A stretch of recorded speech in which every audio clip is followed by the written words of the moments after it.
evening, and welcome to Starcast for Planet Waves. I'm Eric Francis Coppolino, your friendly neighborhood astrologer, reporting in from the Catskill Mountains in upstate New York. Today's edition accompanies the June monthly horoscope and an article for Thursday, May 21st, 2026. Thank you for joining me. Thank you to all of my subscribers, customers, clients, readers, listeners, friends, and everyone else who helps make this whole shebang possible. All kinds of work is going on Thursday. It just seems like this little simple podcast, a couple of pages come out. But you would be impressed at the, let's say, editorial operation behind the scenes and the number of people who read my work before it goes out. This is not one of those Substacks where the person just types something in and then presses send. A lot happens before send gets pressed. Okay, so now, what was I going to say? I was going to introduce something before I introduced something before the introduction till I finally got to the main point. All right, so here's what's up. Monthly horoscope this month is based on two main events. One is coming right up. One is on Saturday. It's in May. I'm talking about the June horoscope, but there are things. There were certain signs where this late May event had to be the focal point. And I'm going to get into that in a second. And then the rest of them are based on Chiron making its first dip into Taurus. That happens on June 19th. This is the last of the many outer planet sign changes that we have been going through since 2023, 2024, when Pluto made its exit from Capricorn and its entrance into Aquarius. Pluto, slow mover, leading the way, as Aleister Crowley used to call it, or calls it in the Book of Thoth, the prime mover. But Pluto is not the only thing that is that has been changing signs. All of the outer planets and Saturn and Jupiter are changing signs in a very short time. This has a lot to do with the rapid movement, the incomprehensibly rapid movement and instability of our lives at this time. And the last of those outer planet sign changes is Chiron transitioning from Eris, where it has been since 2018, into Taurus. And it will be making this transition. It's going to enter on the 19th. It's going to come back into Aries in September, and then it's going to enter Taurus to stay in April of 2027. So, if you kind of follow the kind of patterns of my writing, I know most people don't, but this kind of planetary sign change has to be introduced in a certain way. So this horoscope, the Planet Waves monthly for June, introduces Chiron entering Taurus. By the way, I say horoscope. This is not like 50 words in the New York Post. Great horoscope, by the way. These entries are essays, 250 to 300 words each, and I have written about 25,000 of these in the course of my career, the past 31 years, and astonishingly, it remains interesting. Can you imagine a person with a mind as restless as mine doing one basic journalism assignment, keeping that voice going, developing, yes, evolving, yes, for 31 years, writing 12, sometimes 24 of these a week. When I was writing daily, it would be sometimes 8 or 9 columns a week. Is that crazy? So this column is a one-of-a-kind gem, and it is kind of its own literary genre, in my view. And if you have not checked this out, you learn a lot from following my horoscope column for a while, and you learn something about astrology too. Now, I want to talk about the ingress. Well, not the ingress. We're going to leave Chiron and Taurus out of this. Got a lot of time to talk about Chiron in Taurus. It happens in about 3.5 weeks. So what I want to focus on in this presentation today is the conjunction of Uranus in early Gemini with Sedna in early Gemini. Now, Sedna was discovered in 2003. It's a very unusual kind of a planet. The first planet ever discovered in what's sometimes referred to as the scattered disk and sometimes referred to as the Oort cloud. Pluto, as you probably know, is the king of the Kuiper belt. It's a 6-point system. It's quite an unusual little anti-planet at the edge of reality. And there's a bunch of planets in that range, like Pluto, 250 years. Then there's another band of the Kuiper belt called classical Kuiper objects, or cubewanos, and those are in about a 300-year orbit. Then there's a bunch of weird stuff. They're kind of like outer solar system centaurs. For example, Salacia is one of them. And that's got a short orbit, 250 years. But then there's a really strange one called Sedna, and this was discovered in 2003 by Brown, Trujillo, and Rabinowitz, the same team out of Caltech and University of Hawaii and I think Yale that discovered Eris a little more than a year later. So let's focus on Sedna, 11,400-year orbit. 11,400-year orbit. This is crazy, considering that out till 1781, when Uranus was discovered, the longest orbit planet was Saturn with a 29-year orbit.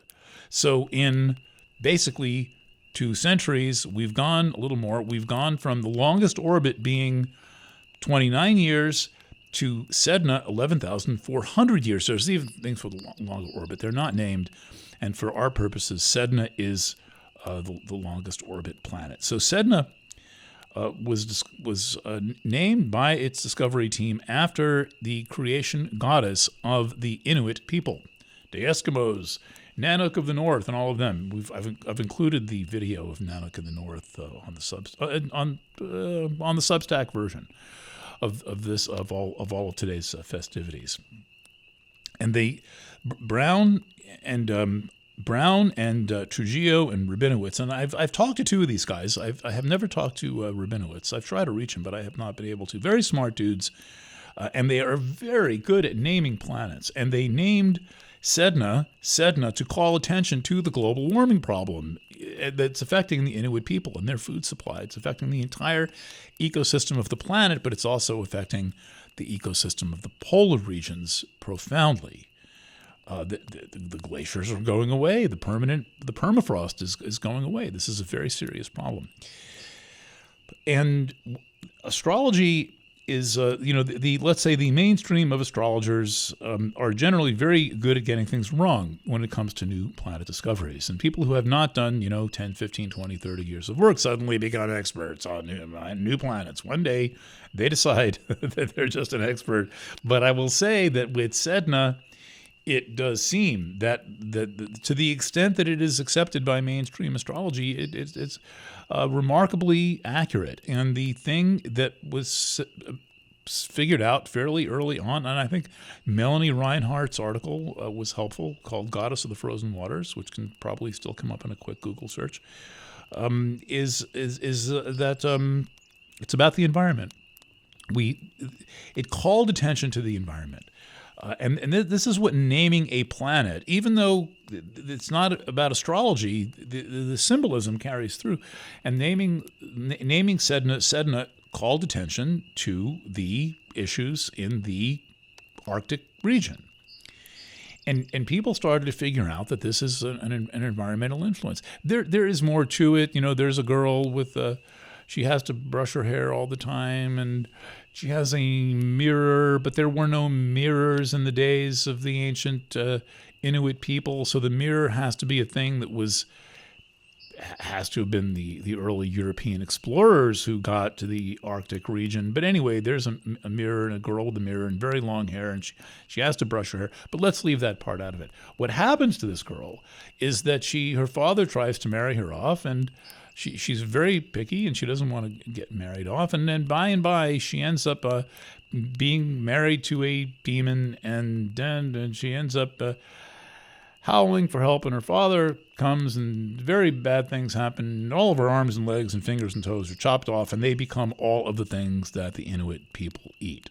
Sedna, the goddess of the frozen waters, essentially sacrificed her body for the people. to eat. This is a very, very, very common type of myth. The sacrifice, God sacrifices themselves so the people can eat. And this is not that hard to extrapolate into some form of environmental awareness. And what's interesting is that Sedna, discovered in 2003, but enters Taurus in approximately 1966, just shortly after Rachel Carson published Silent Spring. Silent Spring, I think, is 61 or something. It's serialized in a magazine. Then it comes out as a book, and a couple of years later. And what Silent Spring did was, it was the first education of the public into the concept of ecology, into the concept of an ecosystem. So up until that point, and this is very hard to believe, that the notion of an ecosystem, some kind of a limited, contained system where every part affects every other part, didn't really exist. It certainly didn't exist in the minds of mom, daddy, buddy, and sis in the suburbs. As far as they were concerned, when the smoke went up into the air, it disappeared. People knew that when their husband went to work at the Goodyear tire factory in Niagara Falls, they were getting sick and they reeked of chemicals. But we pretend that's not actually happening. So the move when Eris goes from Aries into Taurus, it's making that transition. The concept of ecology and of the environment as an idea is born. And this is very important. It is a very important concept. And we are in a place now where we are ready for another concept to be accepted, and that concept barely even exists. But I'm using the physical environment as an example of what, for instance, happened under the transit of Sedna through Taurus, is that during that transit of Sedna through Taurus, the concept of the environment is created. And by the way, I'm aware that the Silent Spring comes out with Sedna in very late Aries, but this is a pattern of the seed moment of the effect of an outer planet happening when the outer planet is right before it changes signs. I've just seen this over and over again. I could teach a whole class about this. So the Sedna in Taurus phase is the proliferation of the very idea of ecology, of an ecological system that did not exist in public consciousness before this. There were people, probably people like Buckminster Fuller or real geniuses like Nikola Tesla, who understood the idea of a natural system. There are going to be certain outdoorsmen who figured this out, and people who are very close to the land understand that all things are interrelated. But I'm talking about public awareness, public consciousness, because ultimately that's the only thing that can in any way affect corporate behavior. Now we got there, and by the way, it just so happens that at the end of Sedna in Taurus, all of this green bullshit, all of this politicized and let's say corporately appropriated environmentalism suddenly gives way to data centers, which verge on consuming all the remaining fuel, all the remaining water, and all the remaining air on the planet. I mean, what the heck's going on? But this is actually what happened at the end of Sedna in Taurus. That is the era of the AI coming in, and all the associated hideous examples of environmental damage that come with it. But now we're in a new phase of Sedna in Gemini. Sedna enters Gemini in 2025. It took two ingresses, I think, or maybe just one. I'm not sure how the geometry of that works. I mean, when Eris entered, went from Pisces into Aries, it went back and forth 7 times. Sedna, much longer orbit, was much more efficient. So Sedna really enters Gemini in 2025. And this, to me, describes the need for a concept of the environment which simply put is the mental environment. Now, Teilhard de Chardin came up with, I'm not sure exactly when this was, I've got it covered in an article that I do link from the Substack version. So if you're hearing this on Planet Waves, just go to planetwaves.substack.com and click on the horoscope, and you'll see that it's linked there. It's all above the paywall. Is that we need the concept of the mental environment. We need to get this concept into our lexicon. I first heard the concept, the mental environment, in a publication called Adbusters, published by a guy named Kalle Lasson, who was a kind of refugee from the advertising business. You may not have heard of Kalle Lasson's name, but everyone has heard of Occupy Wall Street.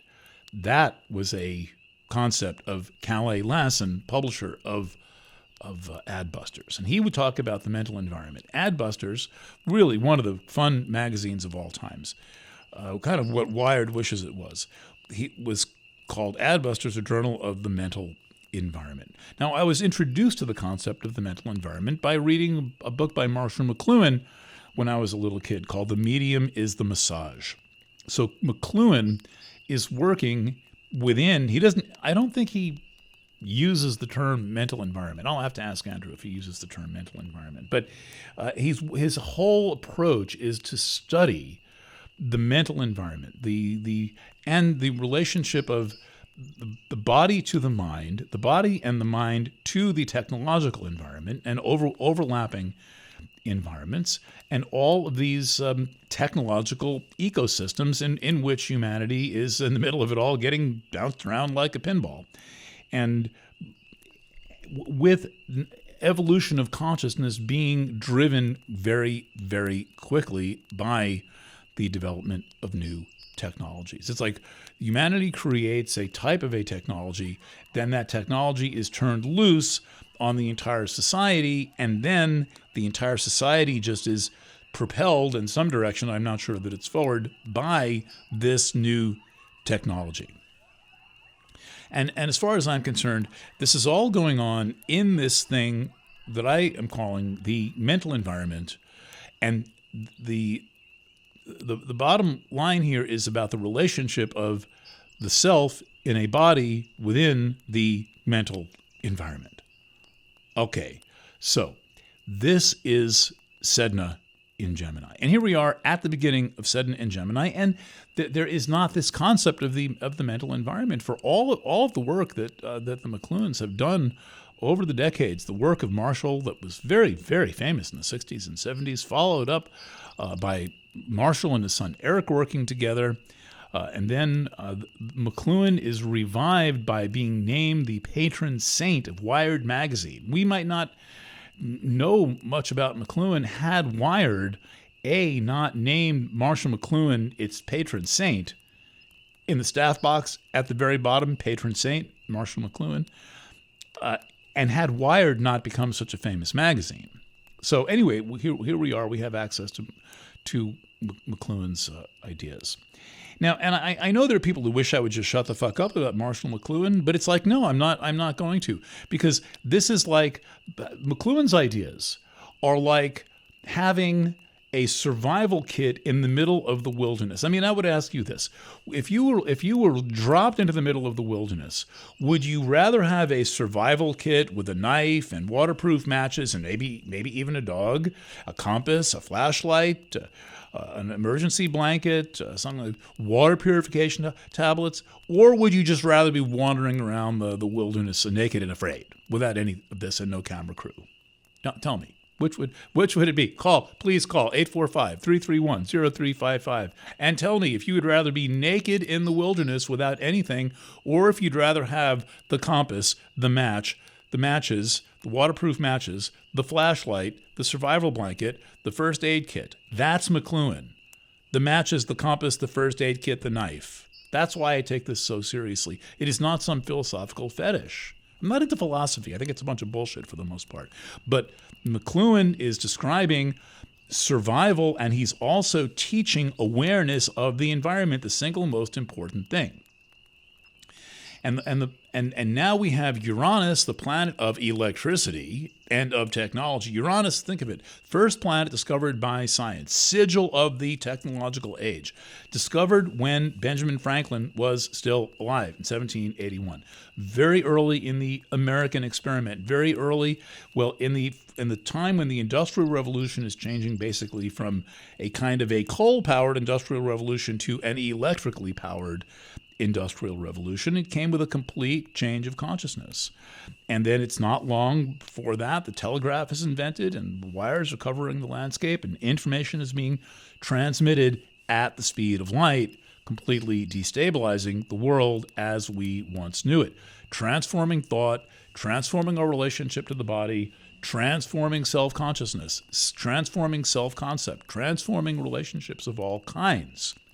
The reason that the theories of McLuhan are so annoying is that people, A, don't think about this stuff very much, B, they don't want to think about this stuff very much, C, they get annoyed when other people think about this stuff very much, and no, it's not proven by science. In a way, it kind of disproves science, in a way similar to astrology.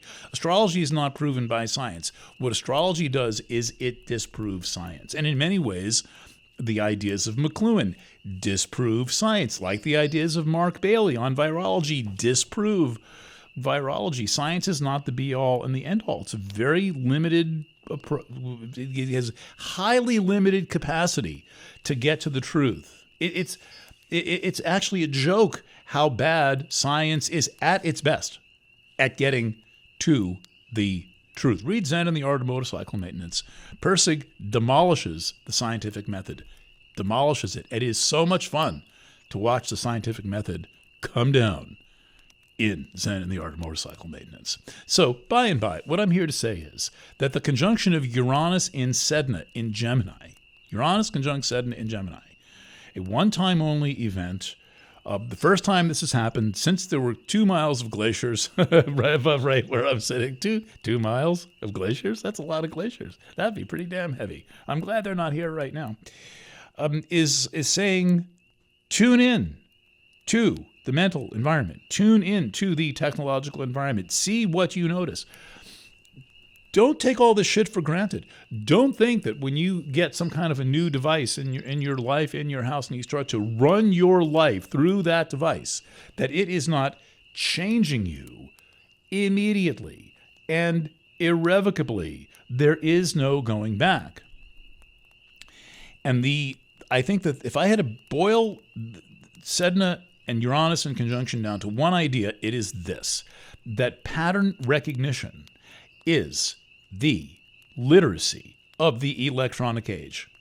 Imagine if one day you couldn't read, or you lost your reading glasses. You could not read ingredients. You could not read instructions. You could not read emails, bills, letters. You couldn't read the things you even like to read. You would, without your glasses or the ability to see, you would be illiterate. And if you were illiterate, you would be illiterate.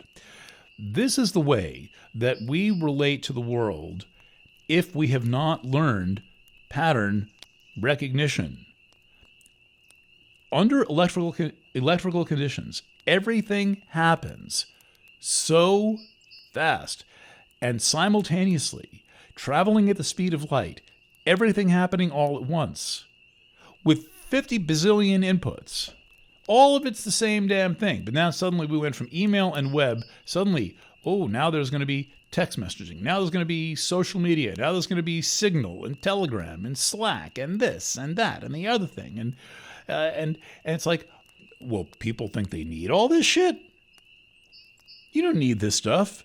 But whether you need it or not, what it has is a decentralizing, fragmenting effect on consciousness. It splits up society, it splits up groups, it splits up factions, and it eviscerates the internal truth of the inner being. The inner being, the inner conscience. One of the reasons why society is so screwed up right now is that the inner being has been completely flushed inside out. Look, it was intact enough in the 1970s that society could demand basically that Richard Nixon was intolerable and we had to move on. I am not saying that we did much better in Ronald Reagan, but there was at least enough of an internal conscience. And that internal conscience is what participates in the body politic and creates the concept of, well, the reality of the public. The public is gone now. The internal conscience is gone. The internal being. There are a few holdouts who have it, but I'm telling you, it's lonely. And we who maintain an internal conscience, A, are repugnant to many people, and B, have to figure out a way to communicate to an audience that does not necessarily have any sense of an internal being, does not have a real internal sense of right and wrong, and without that internal sense of right or wrong, there is lacking the ability to participate in the body politic. So it's a real, mental gymnastic and acrobatic balancing act to be able to communicate about something that used to exist and now no longer exists in many people, and has largely been replaced by a kind of don't bother me, why bother with any of this stuff? Everything is hopeless anyway, and that's often connected to some concept of we're all going down.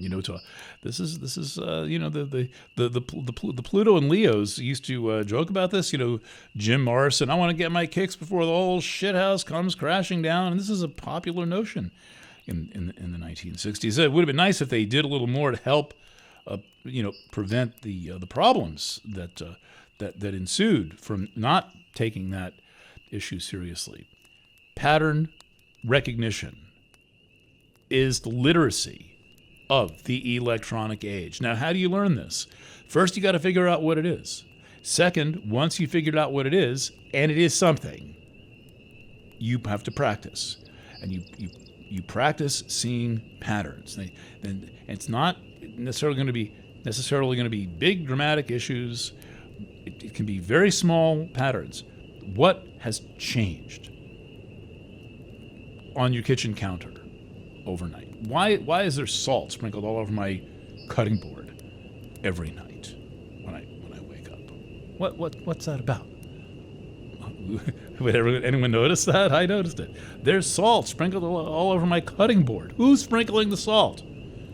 Well, that's a mystery. But noticing, I figured out who it was. But I live alone. But noticing that, notice changes in the environment, notice little things, notice big things, notice the patterns in the news, and you cannot categorize. The one thing about the times we are in is they are highly resistant to categorization. So it's a whole new approach. Pattern recognition is the evolution on the concept of categorization. When everything's happening at once, when one thing is like another, when there is total chaos around us, the only way to get any real information from the environment is pattern recognition and noticing that. You start by paying attention. All right, that is my rant for the day. Signing off May 21st at 2:17 p.m. Thank you again to those who contribute to the house, to the good ship, Planet Waves, through your subscriptions, through your getting readings from me and purchasing things like the forthcoming mid-year reading and the currently exciting Gemini reading and the Taurus reading and the Eris reading, and subscribing to Planet Waves and Substack and sending me in articles and all of that. Thank you for keeping this whole thing going. Signing off once again. Lots of love, and bye for now.